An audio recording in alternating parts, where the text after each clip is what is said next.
Week 11 in the NFL is behind us. Believe it or not, we're getting ready for week number 12. Jim Theis joining me, of course, here on ProLine and the R-Lads Football Network. So hopefully if you enjoy these videos, you can catch them on both of those platforms. Jim, how's it going? You had a pretty good week last week. Well, I tell you what, it's a crazy game. I mean, I had a good week the previous week, and then I hit Monday, Tuesday, Wednesday, and I wasn't 0 for 3 days, but I was like 1 and 4, 1 and 5. It was like in 3 days, it's a nightmare. I said, I've got to stop this. And then Thursday, Friday turned out 2 and 1 and 3 and 1. It was something like that. And then Saturday came, and I was 9 and 1. And then Sunday, I was 8 and 2. So those 2 days alone were 17 and 3, which is okay. You can't do better than that. You live for those kind of days. Yeah. I mean, it doesn't happen often. No. I mean, everybody's out there, all the bullshit out there. They're saying, "Oh, we hit 90%." No. Yeah. Occasionally you can do that. Yeah. But you're not going to do it over a long period of time. I mean, the best people in this business, if they're doing reasonable volume, you're probably looking at 58 to 62% for the best players. Now, yes. If you're only doing small volume, you can hit high percentages because you're being very selective. Now, but usually those kind of people and their customers are very large players, like somebody that's going to pop in a 6-figure bet, which in the old days, a 6-figure bet was something that would happen occasionally. Now it's often. It happens all the time, 6-figure bets. I mean, somebody walked in the other day to the casino here and bet $1 million on Paul to beat Tyson. $1 million. That's when you have money to waste. Well, yeah, that's people work a lifetime to get $1 million. This guy pops it down on a fight. I mean, it's. But what was that? So his VIG was what? 1.8?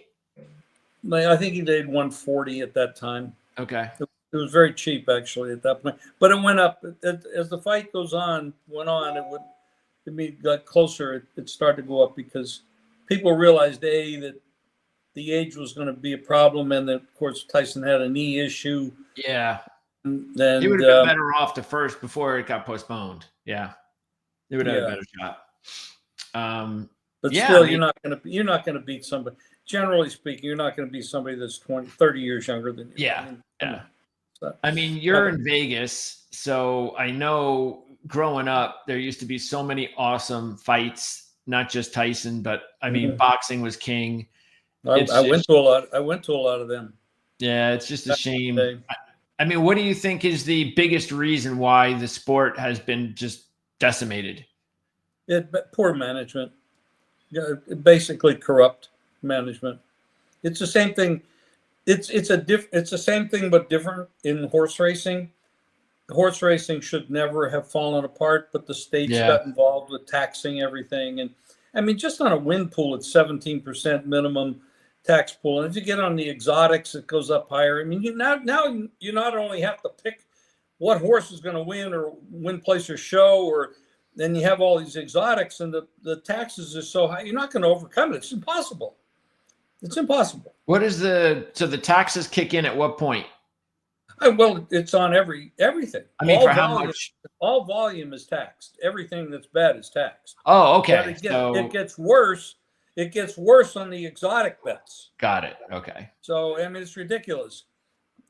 Yeah. Well, I know. It's a shame. I mean, I've been doing a horse racing show with John Hardoon, who's the main handicapper with the very popular Ragas and Sheets. And we've been doing that. I can't even believe it. That we've been doing it for about 12 years. It's amazing. And we've been doing it almost every week. So it's amazing that we've been together that long, but it's a shame. It really is, because it's still a sport, especially when you get great horses and during the Derby time and the Breeders' Cup.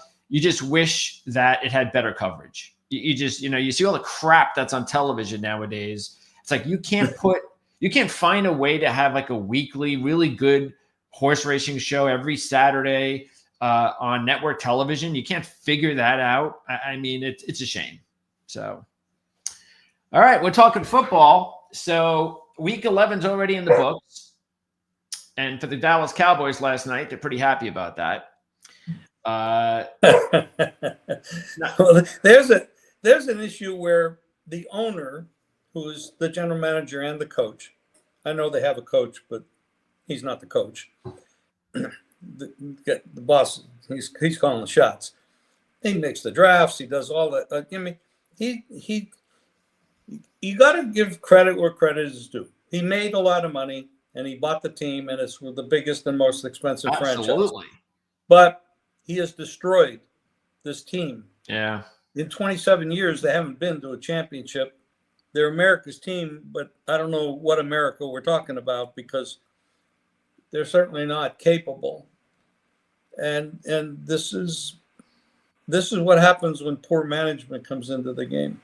Yeah. When you get the teams that are well managed, well owned, they're always on the top. They're always up there, the top 5-6 teams in the league.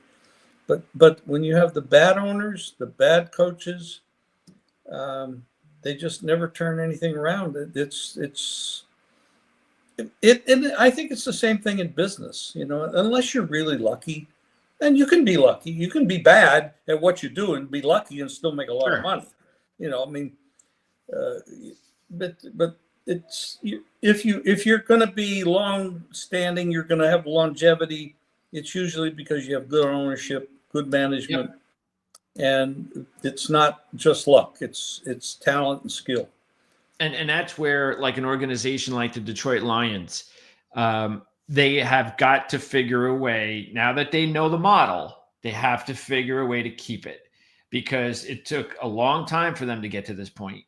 And that was a terrible franchise for them. Yes. And the fact that and the thing is Jeff Risdon, who does a great job covering the Lions for the Detroit Lions podcast on YouTube. I was interviewing him about 2 years prior to this point. And each year you could tell, because I would interview for the season. We'd take a look at the management, and you'd see, hey, you know what? They've hired some pretty smart guys in their front office. Like, this is a really good front office. This could be interesting. And sure enough, it's exactly what happened. And it starts right there in the front office. You've got to figure out a way to hire the right guys. And look, hey, Detroit's got a female owner, and yet she just stays out of the way. She's smart. She knows she's hired the right people to run the team. And just look at them. Right now, they are the best team in the NFL. No question. They're extremely dangerous. They love playing for their coaches. The coach is an interesting character.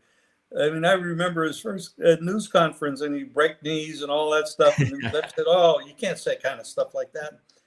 But he is who he is, and they love him. He makes crazy decisions on the field sometimes, and sometimes they work, sometimes they don't. But I'll tell you what, they're fun to watch. Now, What they did this past week was I think it was what they did in that game just shows you how destroyed this league is parity-wise. Yeah. The bottom of the league now, which now includes Dallas because of poor management and injuries, the bottom of the league is awful. Yeah.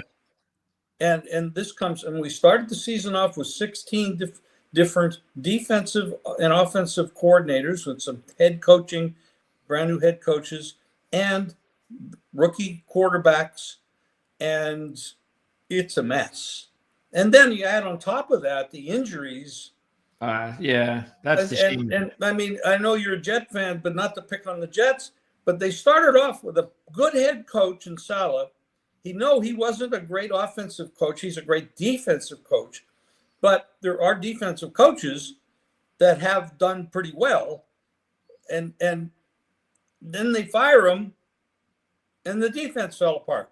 Yeah. Well, he wasn't the defensive coordinator, but he had influence on it. Oh, yeah, without a doubt. And when he left, it just immediately fell Yeah. apart. And I mean, it was a desperation move to bring in Aaron Rodgers. I mean, he was, even in Green Bay, he had a little bit of a problem. I mean, just a desperation move. You look at Russell Wilson, came out of Seattle, where he fell apart at the end of his Seattle. That's right. Then he went to Denver, and it was a disaster under Sean Payton. And now he's at Pittsburgh.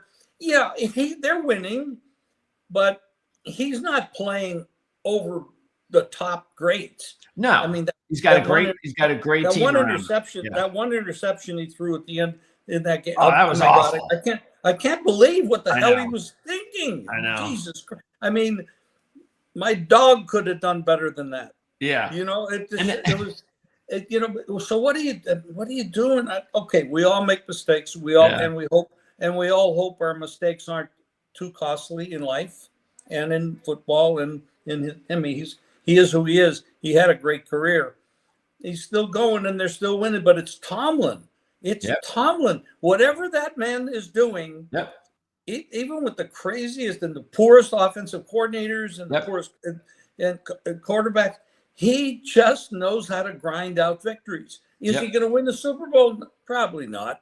But you got to give him credit, for God's sake. Yeah. And Lamar Jackson's got to think when he goes to sleep at night and he thinks of the Pittsburgh Steelers, he must it must be a nightmare because he can't find a way to beat them. Yeah. it's unbelievable.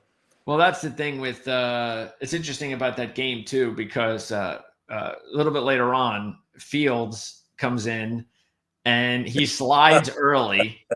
And now I don't know what to make of that, because it's like, on one hand, I'm wondering if it's these kids today, they think now they're being smart.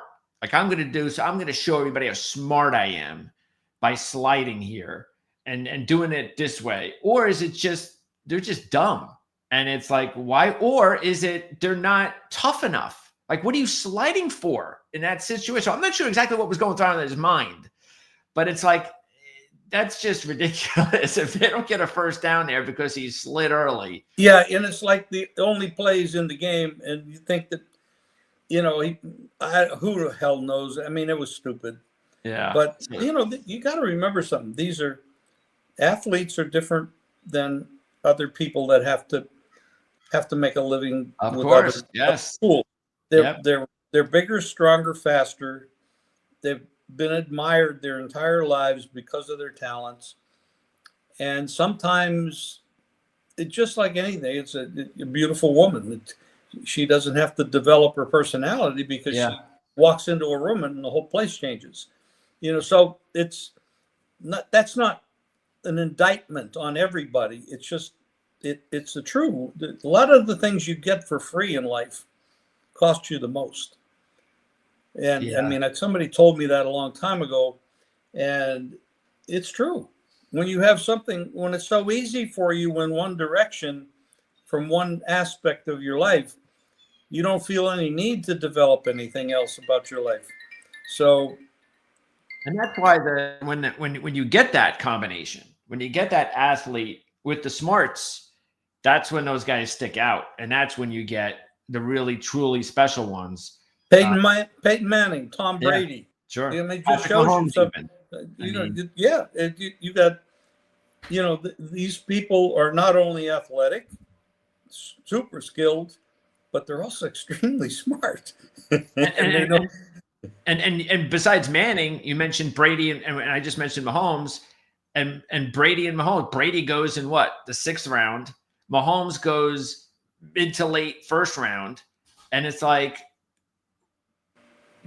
but it's because again, you may have the smarts like a Brady or the moxie that Mahomes has, but the NFL is so they're so preoccupied with how did you run, how did you test, what kind of arm strength do you have, this, that, and the other thing, and then how many quarterbacks under those types of scouting reports have just been complete disasters. I mean, just look at, again, Anthony Richardson right now. Not that he won't potentially turn into a good quarterback one day. But the 2 weeks off, helped him. Sure. He hit some 10, 15-yard passes, which he was never able to do. He hit some long passes. He ran the ball well. That helped somehow. When he tapped out in that one game and says, "I'm tired," the rest of the team looked at him and said, "Who the hell are you kidding? We're all tired." Yeah. I mean, that was the most ridiculous thing. Now, can he grow up from that? Will he change, or was it just like a one-game turnaround? It's wild. It's just wild. That's how tough it is to handicap the NFL. That's the whole idea, because we don't know. We don't know if this is a one-off. We don't know if he's going to come out next week and throw 4 interceptions. That's the great thing about it. And every once in a while, we get great matchups like last week, and we had the Chiefs and the Bills. And the Chiefs, in a way, if you throw out all of those trends that we talked about, and there were so many of them that sided with Kansas City regarding not just how great they are under Andy Reid as a dog, but also I remember seeing in Mark's Coffee Club email the day after, there was a stat about defending Super Bowl champions that are dogs or something like that. I forget what it was. And they had gone undefeated. So that all of those just went away. But besides that, it was really predictable after the way the Chiefs had been playing recently that they were vulnerable, that they were going to get beat. There was another issue there too, but Buffalo has now beaten them 4 out of 5 times, the last 5 times in the regular season. So they are very capable, and the one team in the league that has been able to beat them. Yeah. Now, and then you have their quarterback, Allen, who at this point is playing much better than most quarterbacks in the league. Oh, yeah. Big, strong guy, and he took it on his shoulders, and it was important for them to win that game. And they have been winning regular season games against them, and they're having a good season. And, bottom line, let's take a look at, when we look at how lucky, I lost the Chiefs in the game, but it was close at the end. And if he doesn't get that touchdown right there, and they go for, it could go either way. Absolutely. So it's like sometimes that one decision, one play. That's it. But bottom line is this. You are seeing some regression from Mahomes. Yeah. You are seeing regression from the team. They've had issues at the wide receiver position with injuries the last 2 years. Yeah, they're making up for it. I mean, they're so well coached on defense and offense and the talent that they have. When you got the Kelsey thing with Swifty, and I mean, look, God bless you. You had a great career. You've got a great relationship. Everything's good. But bottom line is that's taking away from his efforts on the football field when you're doing 15 commercials a week. Sure. And you're traveling the world to be at concerts, and life is, the balancing out of your life. We still, all of us, only get 24 hours a day. Okay. So no matter how rich you are, you still only get 24 hours a day. Yeah. You got to do something with it. Yeah. And as he gets older, and so yeah, there's regression. There's regression with the team. There's regression with the players. I mean, you got the $1 billion quarterback where you gave him $500 million. Now he's made investments. He's probably well worth over $1 billion. So they have the incentives, the motivation. Everything changes in life as life goes on. So it's not unusual. From what I'm seeing, so far, I don't see Kansas City doing. I don't know if Kansas City or San Francisco will even make the Super Bowl this year. And I thought that one of them would. I'm not sure San Francisco's making playoffs. Well, they have a problem because they're in a division out there with 4 teams, 3 other teams. And if they don't win that division, and they may not even come second, so no, they probably won't make the playoffs. It's the way things are going. And the big game this week with Arizona and Seattle is huge. That's a huge game. Well, they're going to be huge the rest of the season because, again, this is what's awesome about the scheduling is that the division teams are going to play each other now a lot more. And that division, I mean, the worst team is 5-5. Yeah, that's right. Yeah, three of them are at 5-5. Yeah, and one is at 6-4, and Cardinals are now favored at Seattle by a point. I don't know if that's a good move or not. I mean, Seattle can beat them, but it's a toss up. There's no big advantage there. Well, Seattle's just popped up as a one, but this is DraftKings. That's just one place. Could be you start looking at the board. I'm looking at 13, 14 lines here. Yeah. There's as many favorites, Cardinals favorite, as there are the other side, but it's. So let's take a look at the playoff picture now, starting in the AFC, and Chiefs and Bills, and then Steelers.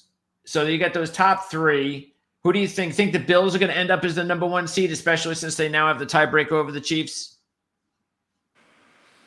Yeah, probably. Yeah. And now the Steelers, by the way, with that win, the Steelers now have a game and a half lead, which is really two because of the tiebreaker, even though they'll play again. So that was very important. And there's Denver winning again. And I got to tell you right now, I honestly think the playoffs were already set in the AFC. I think those 7 teams are in. I don't see any of these teams here. I think the Bengals might be able to do it. The Dolphins have an easy schedule. That will help them. But I don't know. I definitely don't see the Chargers are only going to get better. The Broncos are the only susceptible team, but you tell me, you think the Broncos are going to hold on, or do you think one of these other teams here, the Bengals, the Dolphins? You got to be afraid of the Chargers. Also. Well, no, I'm saying they're already in. I'm saying okay. Which teams are going to – who do you think is going to be the last team in the AFC? Denver or the Colts, Dolphins, or Bengals? Because Denver right now has a game. There's no way the Colts are getting into the postseason. Forget, they're not good enough. Dolphins have the easy schedule. I'd say the Dolphins have a pretty good advantage at this point because as long as Tua can stay healthy, and of course you have the issue with the wide receiver with that wrist injury that he has. It is causing a problem, but they have a pretty soft schedule going forward. Yeah.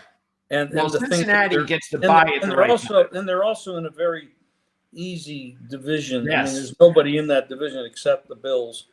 Yeah. Miami. It's a shame about the Bengals because, quite honestly, I think Joe Burrow might be the number 1 or number 2 quarterback in the league. I mean, he is just incredible. And with that offense that they have, that's unstoppable, but they're totally mismanaged. The coach. Their defense is horrible, and I mean, it's surprising though that the defense has gotten bad because the coordinator's been there the whole time. You know, they've done better. I don't know what the hell happened to their defense, but they can't stop anybody. But Joe Burrow is absolutely incredible. He is absolutely incredible, and with those receivers and the running back that replaced the starter Moss, I mean, it's Brown, I think his name is. They're just incredible. You can't stop that team. I give the Chargers credit for being able to stop them in the first half of that game, but it was remarkable. You don't stop that team. It kind of reminds me of the old Charger team when they had Dan Fouts. Yeah, I mean, you couldn't stop them. I mean, Fouts was one of the best quarterbacks that ever played the game. You never hear about them as being because they never could win because they couldn't stop. They score 45 and give up 48. I mean, it's kind of like this team. It's the same thing. But anyway, it is what it is. We're heading down the stretch. We got 8 more games to go. Oh. And there's a lot of meaningful games. I do want to kick this off. We should talk about the Thursday game. This is Cleveland. It's the weather is going to be in the 30s or 20s. It's going to be sleet or snow. Oh, okay. Because it's so cold, it's not going to be rain. The wind can be anywhere from 15 to 30. And we don't know that. And we're still 48 hours away from kickoff, or a little bit more than 48 hours. But that game, that team, that stadium at the present, that they're going to move it. But right now they play right on the lake, and you get that lake effect. So when it's bad there, it's bad. So if you could see a game that's 10-7 or 10-6, and you're not able to even kick a field goal or an extra point because of the wind or the field conditions, those kind of things are possible there. The game opened 44 down to 35.5. It's probably going to go lower. Wow. This is what I'm telling people to do is you might take a lead on the under. You might get stuck with it. Like if you're a $5,000 bettor, you might bet 500 on the under. Try to get yourself a 36 or 36.5 if you can. You've missed all the good numbers, but they're not coming back. They're done. Yeah. So we're looking at reality, but you might get stuck with a bad number because if the weather gets worse, the line could drop into the 20s. But it could be a great in-game betting game because when you're watching it and you see what's going on with the wind and the way the ball is moving. Sometimes you're going to kick the ball; it's going to go back over your head. If the wind is that bad, so you can see that. And of course, you got, if Jameis Winston's going to throw it all over the lot, Wilson's he can throw bombs. But when you have that kind of weather, those long passes are not going to work, and you're not going to be able to kick field goals. Lots of running. You notice in September, everyone was hitting 55, 60-yard field goals. Now they're missing 20 and 30-yard field goals. It's just, I'm talking about across the league. Sure. It's unbelievable. I mean, the Bengals should have won the game the other night, except their field goal kicker missed 2 easy field goals. And he's a good kicker. Yeah. Not anymore. Just like Tucker. Tucker missed those field goals. It's like a golf swing. You lose your golf swing. Your timing, your rhythm, everything goes off. It's a very delicate balance, and when you lose it, you lose it. I'm actually surprised when I saw the line come out of the game, and then I realized, like you said, the weather is definitely a big reason why it's tough to take the game because there's so much luck that goes into one of these weather games. That's why when you're the underdog. Hey, bring out the weather, baby. It's the great neutralizer. And so the Browns, if this was a perfectly weathered game where it was sunny, no weather issues, I'd be jumping all over the Steelers. But that's just now. But I would guess the Steelers would probably be closer to a 5-point favorite, don't you think, if the weather wasn't involved? Well, I disagree with that because this is probably Cleveland's Super Bowl. And they're 2 hours away from each other. Didn't we hear last week that Jameis Winston's returning to New Orleans? And they're all going to play for him, and they played like crap. Well, yes and no. You got to remember something. The New Orleans opened up this season with 2 monster wins. Then they got some injuries, offensive and defensive, and Carr was out. And they're not that bad. In Cleveland, they're hit and miss, but they did put up a lot of yardage. And Wilson can hurt you. He can hurt you, and he can hurt them because he's that kind of a player. But this will be Cleveland's Super Bowl, and it may be the last game that they actually really attempt to win. Okay, because it's their hated rival, 2 hours away by car. And they would like nothing better than to chalk up a victory against the hated Steelers. Believe me, they are the hated Steelers in Cleveland. They hate them. Yeah. And this is the game they're going to step up if they can. So, they're going to put the effort in. Do you bother touching games, point spread games, when the weather is going to be like this?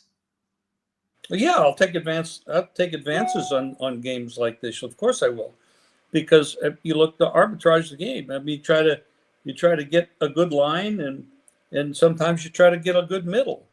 I know people last night that had money line bets on Houston and took 8 with Dallas, and it didn't work out. I'm talking about the weather. Oh, well, weather, injuries, whatever the case is. No, I'm talking about because the weather. The weather's going to be some factor that you're okay betting on a team when you know that the weather is going to just come into play. It's going to screw things up. There's going to be potential turnovers. And this is important because there are people out there like me that I'm not touching this game because I'm not going to leave my money out there to chance. I've already done it. You're Greg. But again, explain why. I've already bet the under in this game. No. The point spread. Oh, not the total. Well, it depends on what the point spread. If it's a meaningful point spread, then I'm going to probably in a game where there's bad weather. Mm-hmm. I'm going to probably lean to the team that runs the ball the best. Okay. And most of the time that will probably be, I'll be looking at the home team because they're used to the field conditions. They play there all the time, etc. That's good. In this particular game, there's not enough of a spread to really worry about it. Yeah. But how about the money line? Well, I'm on low point spreads. You know that I'm a money line player, but how about the dog side? If there's a dog in the game, I will only take the points. Okay.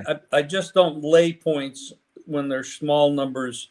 I don't want to win the game 25-24, laying 2. Yeah. I want to win I want to win my bet. I treat it like a baseball game. I'm betting the money line. Yeah. If it's the favorite.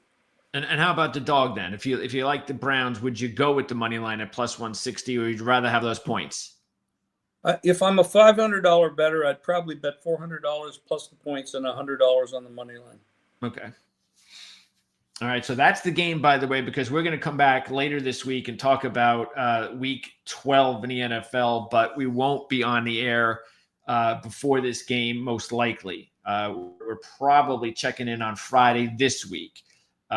Next week, we'll have a little bit different schedule, Monday, Wednesday, and Friday. We're going to start talking college football as well later this week, most likely on Friday. But we definitely wanted to get that game in case we are not on the air, Jim and I, before then. So again, that's the only game we really need to worry about at this point. Let's go back to the playoffs and what happened last week. By the way, the Bengals, I was looking at, let's keep this in mind. The Bengals lost that game week 2 to the Chiefs when they had that 4th down play when Kansas City got that penalty on the, and Chiefs benefited those first 2 weeks. We have to remember last week. I mean, earlier this year, week 2 and week 3, or else they could have started 1 and 2. Then Cincinnati lost those 2 games to Baltimore. Matter of fact, the first game against Baltimore, speaking about the field goal kicker, I'm not sure it was his fault, but I think it might have been the holder. But bottom line is they missed that game-winning field goal, goes into overtime, Baltimore wins. And then they lose to Baltimore again when they went for 2, and that didn't work out. So those are 2 games. You would think you'd split that, and they lost both of them. So that's the kind of they've been very unlucky. Very unlucky. Yeah. So right there, if they're having a good season, they win all of those games, and you're looking at them at maybe 7-4 or 8-3 instead of 4-7. So the Bengals should definitely be in the playoffs, but they're not going to. I don't think they're going to make it. They got the bye, and that's important. So they get to kind of mentally regroup, and they know. See, it's different when you're the Jets and you're coming off a bye, but when you're the Bengals coming off a bye, look, this group's won before. This entire coaching staff, all these players, we've won before. We've done it. Let's just, we know what we could have done. Let's just handle business the second half of the season. They're probably going to have to win out. But their first game is going to be at home against Pittsburgh. But that's not easy. But then after that, if they can win that game, they get Dallas, Tennessee, Cleveland. So if they can beat Pittsburgh, they can go on a 4-game winning streak to come out of the bye. And then their last 2 games are against Denver and Pittsburgh. So, well, they're not in good shape. They're not as good as the Dolphins with that schedule. No, Dolphins got the easy schedule. Dolphins get to play the Jets twice. I don't know when are we going to do all the games today? The lines? No. Okay. I want to point this out. The Giants have sat. They're sitting down. Danny Dimes. What the hell is his name? Daniel Jones. Yeah. Okay. It's probably a contract issue because if they play him and he gets hurt, they're going to owe him $23 million or something. But I think they're going to exit from him. And they're starting Tommy DeVito, which I'm not giving them much of a chance. The Buccaneers coming in 5.5-point favorite, 41.5. Buccaneers have some offensive line injuries. The wide receivers we have to check on, but Evans might be a problem. But the Giants aren't very good. DeVito isn't very good. No. But his mom cooks for the whole team, so they like that. Okay. Good Italian food. Yeah, that'll work. But you're looking at that game. The Buccaneers are 5.5, 41.5. So that's a big change. Detroit, after their monster game, they're 7.5. The Colts, I think the Colts are probably going to bounce back. Richardson, I liked what he did in that game. I just want to point out if there's anything else on the card, even though we're not doing every game. Washington, 10.5 over Dallas. I don't know if Washington's ready to be a big favorite, but this year, this is interesting. I believe, and I may be 100, I could be wrong here. I think there's been 4 or 5 double-digit favorites in the NFL this year, and they've all won and covered. And I think 3 of them might have been Detroit Lions. I could be, but I mean, here's Dallas is done. They're embarrassing, and Washington is coming off some losses. But they're coming off a bye. They're coming off a bye. The young kid is regressing a little bit because he's young, and that's normal. Minnesota, here's an interesting game at the Bears. The Bears played better last week. They got a new offensive coordinator. They've shortened the pass routes for Williams. Yeah. He's run the ball a little bit. Keep this in mind. Minnesota is an indoor team. They're playing at the Bears. The Bears could have the same kind of weather Cleveland's going to get. However, the weather front might move out by then. So we don't know because the Cleveland game's Thursday. This is Sunday, so we don't know yet. But that's something to consider. You got a double-digit favor with the Chiefs on the road, 11 at the Panthers. By the way, it looks like the weather is going to be a lot more warmer again on Sunday in Chicago. Okay. But other than that, you got another double-digit favorite here. We're not doing every game. We talked a lot about different stuff, but I wanted to point some of that stuff out.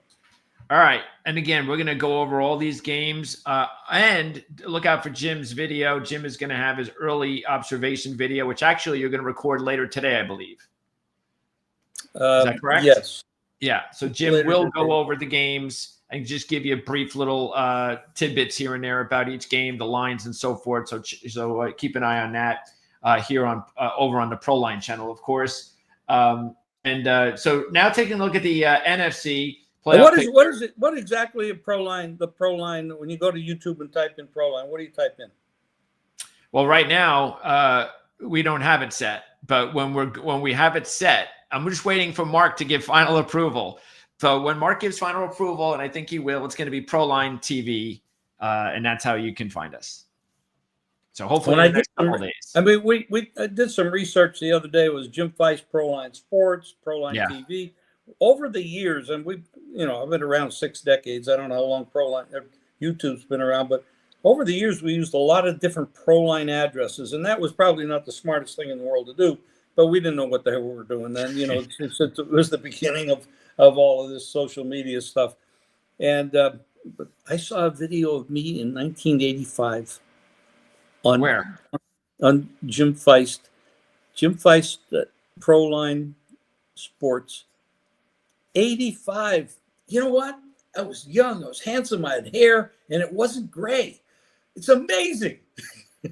And I had a suit on, which I never wear. Was that the USA Today show? No, it was my own show. Okay. So the USA Today show wasn't your own show? Yeah, that was probably the USA Today show, which we were on there for 36 years. Yeah. Yeah. Okay. Yeah. All right. So it's been I couldn't believe it. 1985. Well, that's why I said I'd like to be able for us to find some of those the old footage of your shows, and I'd like to put them on our channel. Well, you go in there, you'll find them. They're there. And I'm talking the old ones, the USA 30-year-old ones. Well, yeah. But if you can't find them on YouTube, I don't know where, unless you can go to USA and get in their archives. I don't know. Probably. Yeah. It's. Anybody knows how, let us know. All right. NFC, Detroit, they're definitely going to end up as the first seed. They're just too good right now. And the funny thing is they're doing there's one team that's dangerous in the NFC, and they're coming around. And don't say the Eagles. I am going to say the Eagles. No, Eagles. They're dangerous. They're dangerous because of their ability to run the football, and running the football is critical. I know a couple of years ago, running backs, you shouldn't pay them. They're not worth anything. Bullshit. It's about time. It needs to come back. Give me a strong offensive line, a good running game, and a reasonably good quarterback. Doesn't have to be great quarterback, just a reasonably good one. And then a good defense. Running the ball is key, man. Yep. That's one of the reasons that the Bengals can't win. Because when they do get in a position to control the game, they can't. Because they don't run the ball well enough to control the game, and it's all Burrow dropping back, throwing it 40, 50 times. And you can't do that. You need to be able to run the clock without putting your team in danger of turning it over. And well, then the question is even though Zach Taylor's had a lot of success there, I mean, we're talking the Bengals, and I know, I know Marvin Lewis had a lot of success as well, mostly regular season, but Zach has had the most success the Bengals have had in the postseason. He just has. Now, look, he's got Joe Burrow, so we know that's the reason. But do you just say, look, we're never going to reach a certain level because this guy is always going to throw the ball 65% of the time. It's never going to change. Do we have to find a new coach? Well, it's not that he's a bad coach, but obviously the defense needs help. Number one. Oh, yeah, sure. Number two, that offensive line needs to be able to not only pass block, which they're not that great at doing, by the way. Burrow is always getting hit. Always. But he's a magician. He's really good, really good. But they need to be able to run the ball. They have, but he's not going to run it. That's the problem. Zach Taylor always will throw the football. Maybe if he had an offensive line that actually could run block and open some holes, he might run the goddamn ball. Maybe. So a lot of times he's just going to his strengths, which is throwing. Sure. I'm not saying he's a bad coach. Yeah, I don't think he is. I don't. You can't. He's had enough success to not call him a bad coach. He's not a bad coach. I think he just has bad tools. Especially like you said on that offensive line, they have not fixed that offensive line in years. So, all right, and then you've got the Cardinals, because the Cardinals could be anywhere from 3 to 5, I guess, depending on whether they end up in first or second. A long way to go in the NFC West. Falcons had a chance. See, the Falcons are letting Tampa Bay hang around. The problem is that they've got the 2-game tiebreaker on Tampa Bay. So I find it hard to believe Tampa Bay is going to be able to pass the Falcons, unfortunately. That's me because I'm rooting for Tampa Bay. And then you got Minnesota at 8-2. I can't believe the Vikings are an 8-2 football team. They got to be the most... I mean, if you really think about it, come on. The Bengals are 4-7 and the Vikings are 8-2. Wow. Well, okay. If you compare the overall teams, the Vikings are a much better team than the Bengals. But if you look at the offenses, the Bengals are way better than the Vikings. But the Vikings have a defense. Yeah, Vikings definitely. They're fundamentally a better team. But the Bengals offense is probably the best in the league next to the Lions. Yeah.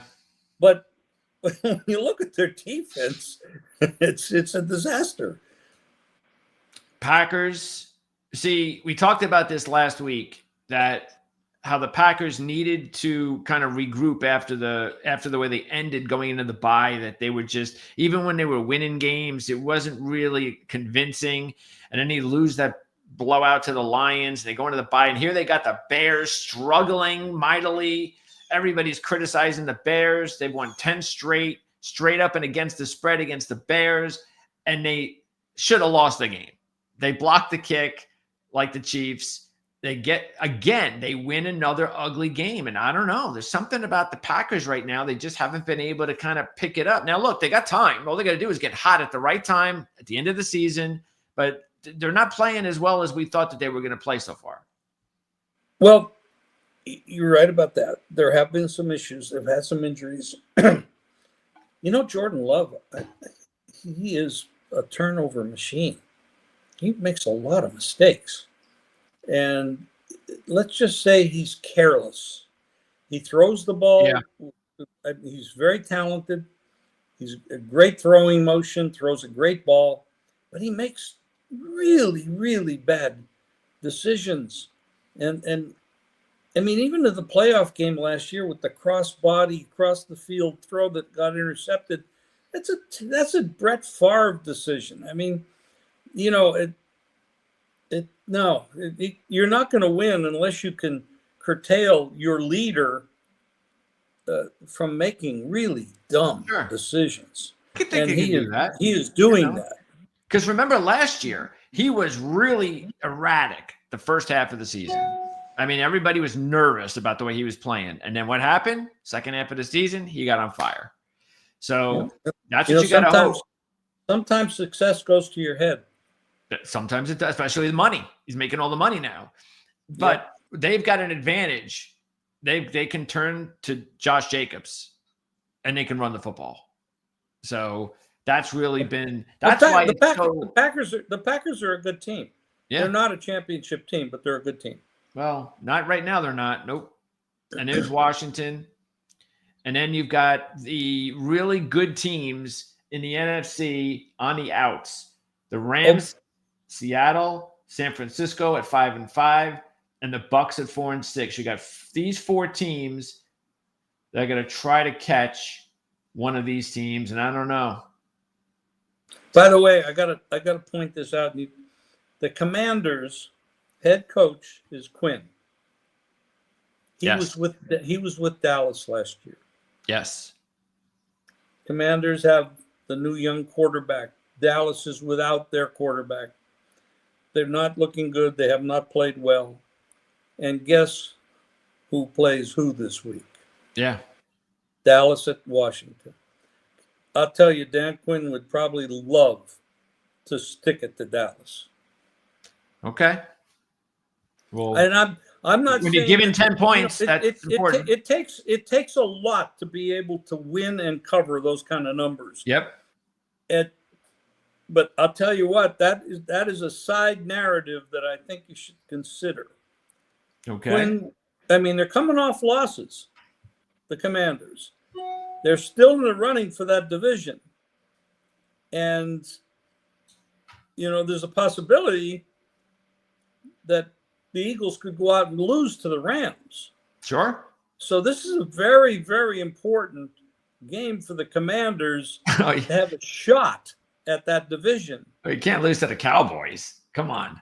Well, anybody can lose. Anybody can lose to anybody if you're sloppy and you're not focused. No. But coming off two losses with Quinn at the helm, I gotta think they're going to come and try to kill them, and they just might. And I'll tell you. We talked about it last week that there are certain teams at this type of season that you need to take advantage of when you can tell that they don't have it anymore, that they're just not listening to the coach and all of that. And sure enough, some of those teams again are not responding. Even the Browns, I think we have to put them in that category. Maybe not this week's game, but generally, like you said, Super Bowl this week. After that, they could just die the rest of the year. I'm really shocked, though, because Kevin Stefanski sure looked like he had figured it out. That Cleveland had they have their head coach. They've got say what you want about it, but they've got their analytics system here in Cleveland. They've got their analytic front office, and they've figured it out. And then this happened. So they're also the team that drafted Johnny Manziel #1 and signed Watson to a big contract after 27 charges. I'm talking about Stefanski. But it's also the coaches got to get along with the owner. So, and when you have an owner that does shit like that, you might not want to be there too long. Okay. That's he made them play Watson every week, and everybody knew Watson wasn't capable. And that wasn't Stefanski's choice. He was just mouthing what he was told to say. So, No, there could be a lot of behind the scenes agita going on over there. Well, I'm going to go ahead and make sure that I interview. I got to book an interview then with my Cleveland insider, and find out. I'm going to do that. Okay. You know, last week I've got to say this, and this sometimes these things don't make sense. A couple of weeks ago, the Jets went to Arizona and they're favored on the road at Arizona. Yeah. I could not understand that. And then this past week, Cleveland was favored at the Saints by the time game went off. And I'm scratching my head. How the hell are you favoring Cleveland at the Saints? They can't do anything right. They're favored there with Carr's back. I mean, what the hell is? And I'm scratching my head. What is there about this game I don't know? So I'm not smart enough to give out the Saints in that situation. I'm saying, okay, there's something wrong. It doesn't make sense. If it don't make sense, it don't make sense. And they got smoked. Smoked. Yeah. I think it was I think it was the whole Winston thing, returning to New Orleans. That's what I think. Well, that's strong. That's strong. Now, here's an interesting thing on that take. Okay, you got these two teams at the bottom that are going nowhere, the Titans and the Jaguars, but there's a big difference. The Titans are going to compete and keep an eye on them in the second half. I think they're going to be a good second half team that's going to, because they got a young coach. By the way, they got completely screwed against Minnesota like 3 times. Yep, they did. It was embarrassing. But the league is embarrassing when it comes to refereeing. Yes. Yeah, that was awful. But that's going to be a bad team that's going to get a lot of points. They're going to fight hard each week. The Jaguars, on the other hand, as we saw last week, they're done, especially when Trevor Lawrence ain't under center. So you got a problem with Trevor Lawrence. They do. The question is, can this kid play at this level? Because he hasn't done it. He just has not been. Now, I'll give him this. His coaching issues have been terrible. He's had way too many offensive coordinators teaching him game plans and all that. But he has not lived up to expectations at all. No. Nope. But they need to get rid of their head coach. Need a little bit more maturation. Pardon? He's maybe one of these kids, because he's still talented, that he's going to need more maturation, and possibly he's going to have to do it somewhere outside of Jacksonville. So, yes. Raiders, another one of these teams that, you get the feeling that even though I know they loved playing for Pierce last season, it's the same old trick. I mean, anytime you hire interim coaches that coach well at the end of the season, I hardly ever see it succeed the next season. Hardly ever. You're probably right. And it's happening again. And I just think the Raiders are this close from falling off a cliff. So keep an eye on that. You talked about the Giants. We already talked about the Cowboys. Forget about them. But the Giants, if they're going to go to Tommy DeVito like they're doing, they're done. I just wonder whether or not they're going to hold on to Daboll. Do you think they should? Actually, I think they should. I think he's a good coach. I think he just has wrong tools. They need to draft a quarterback. They need somebody. They don't have anybody on their roster they should be playing. So if you clear up the contract mess with Jones, they might have enough room to build that franchise. It's possible. The Panthers, they're going to keep playing hard as well because they got a young coach. So don't diss the Panthers at this point. And that's it. Those are the teams that you want to take advantage of. Maybe the Giants, the Cowboys, the Raiders, the Jaguars, the Browns after this week. So this week, you might catch the Vikings in a nap in this one. Bears could beat them. Yeah, I agree. I mean, it's possible you get weather there. Possible. Well, again, right now it's cloudy and 50. And you could be taking over 3.5, 4. Who knows by game time? The Bears could beat them. Yeah. And as far as any of those other teams, before we wrap up, what do you think about? I mean, I know it's the Panthers, but when you get a team that is undefeated for a long time and they lose, there's always that next game that you keep an eye on because all of a sudden that that drive of trying to stay undefeated is gone, and you sort of lose something. Especially, it happens a lot in the NBA and hockey, the sports where you got a lot more games. You know, I love to jump against teams when they're on long winning streaks in those sports, because that next game they usually lose. But you know, it's the NFL, it's the Chiefs, it's the Panthers. But I wonder whether or not the point might not be the bad way to go. I wonder if the Chiefs might just be a little bit off this week, but I don't know. The Giants, we just talked about it. Yes, the Buccaneers, I think that's definitely the way to go. I think you're right. I think Washington, the Cowboys, maybe they blow them out. Here's a game that I think, like I said, I think Tennessee is going to give Houston a game. So, I would agree with that, especially if Houston's going to be on the short week. Yeah. So that's 8 right there. Denver. Tennessee was supposed to be a lot better this year. They just not done it. But I guess the question there is Levis. Yeah. He certainly has the physical tools.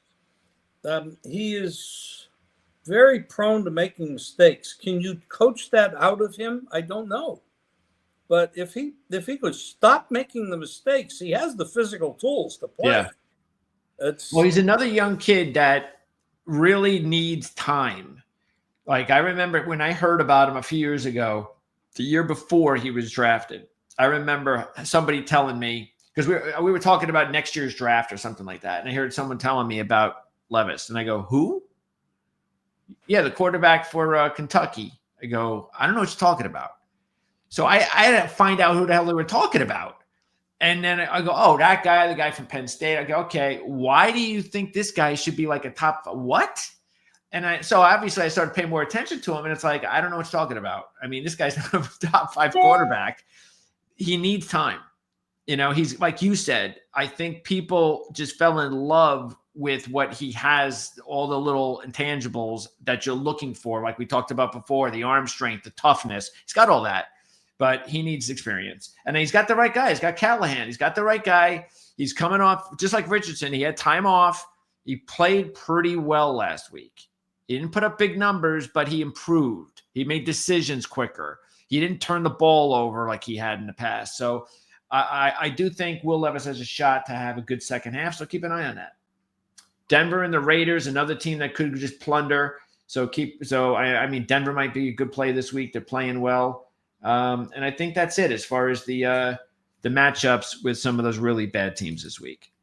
Okay, and we're going to talk more about all of those games on Friday. So check back when Jim and I will take a look at those games. And Jim will also go over all of the games with his final look on Saturday night. So Jim, so look out for those videos that come out on Saturday night on ProLine, on the ProLine channel. We'll have a link in the description where you can find that out. So whether once we figure out and we get the URL all straightened out, doesn't matter. The link still works. So check out the link. It'll send you right to the channel that we want you to check out. And it's going to be a smorgasbord of NFL and college. Matter of fact, Jim and I are going to talk some college football for the first time on Friday. I'm looking forward to that, Jim. And look for Mark Lawrence and I, because we're also going to talk some college football on Thursday. We're going to go all around every conference in college football like we did last week, and let you know what's going on as far as the bowls, the playoff race, and maybe even some, of course, big games coming up this week in college football. So, Jim, loved it, enjoyed it. We'll do it again on Friday. Absolutely. Great job, Greg. We'll talk to you soon. Appreciate it. Bye-bye.